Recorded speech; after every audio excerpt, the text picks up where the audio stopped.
honey. The number you have dialed is not available at present. Please leave your message after the beep.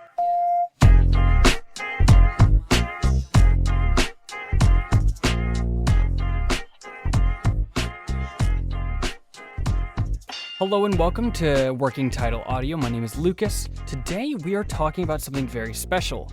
We are talking about the LetShuoer Singers. They came out originally back in, I believe it was 2020.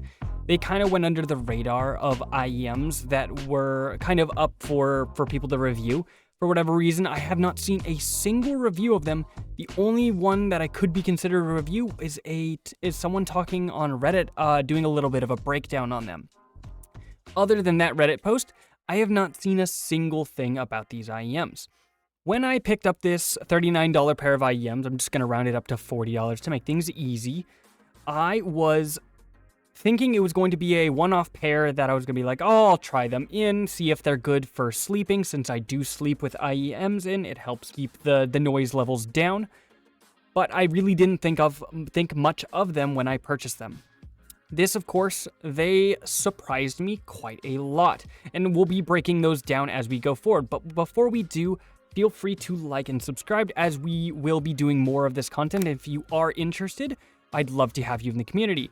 In the link in the description below, we will also have a Discord where we can talk more about audio and kind of join together as a community. The fit and finish. LetShuoer Singers are made out of aluminum alloy and have silicone tips that come with it. Of course, they are very, very solidly built and do come with two sets of barrel filters. Both of them can be easily screwed in, and I'll show on screen those barrels. With those, they have different sound signatures that we'll talk more about in the quality and sound. For the initial buds themselves, I will say they are built incredibly well and do not have any rattle or shake, apart from when the tips themselves come loose. That happens on occasion, and you just kind of bring yourself into a position where you make it a habit of making sure those are screwed on tight. That is my only real nitpick when it comes to the fit and finish of these. They are incredibly comfortable, and I think are one of the better pairs of IEMs that I've purchased in recent times. With that being said, we come to the wire. The wire is a thin braided cable. I initially was less okay with it just because of how thin it was. It could be considered fragile. It does terminate at a 2.5 millimeter jack, meaning it can be balanced, which was a pleasant surprise. In the box, it comes with a 90-degree 3.5 millimeter adapter, so you can go from 2.5 to 3.5, so you can use it on other products if it does not have the capability of putting out a balanced output, which was a welcome surprise. Of the things that I can nitpick on it, the cable and the slightly loose ear tips, of all the things, I really can't really put too much effort on those ones, as they are pretty small details and don't affect the sound or my overall opinion on them as of right now. Moving on to the quality and sound. This was one that surprised me.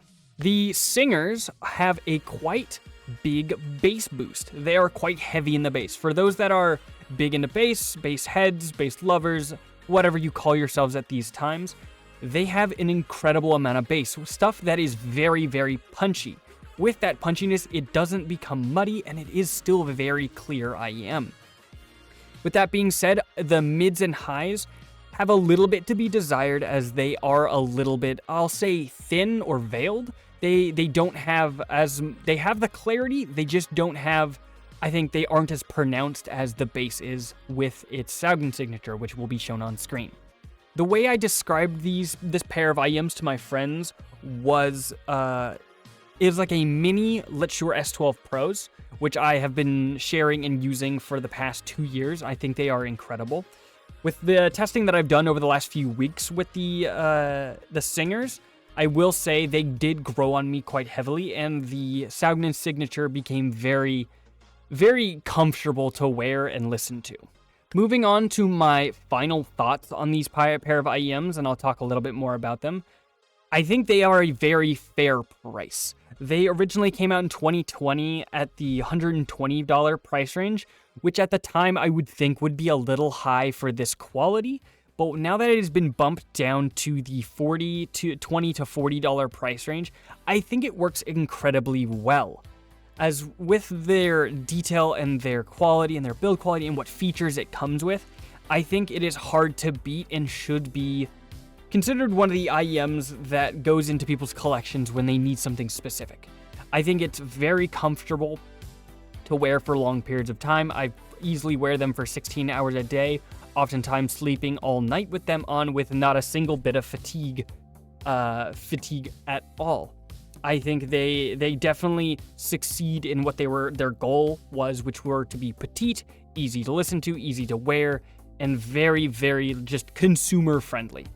I think my favorite feature so far will be the fact that you can use balanced output on them and get that quality without sacrificing your ability to just plug them into an iPod, plug them into a phone, do what you need, like do some simple dirty 3.5 millimeter work.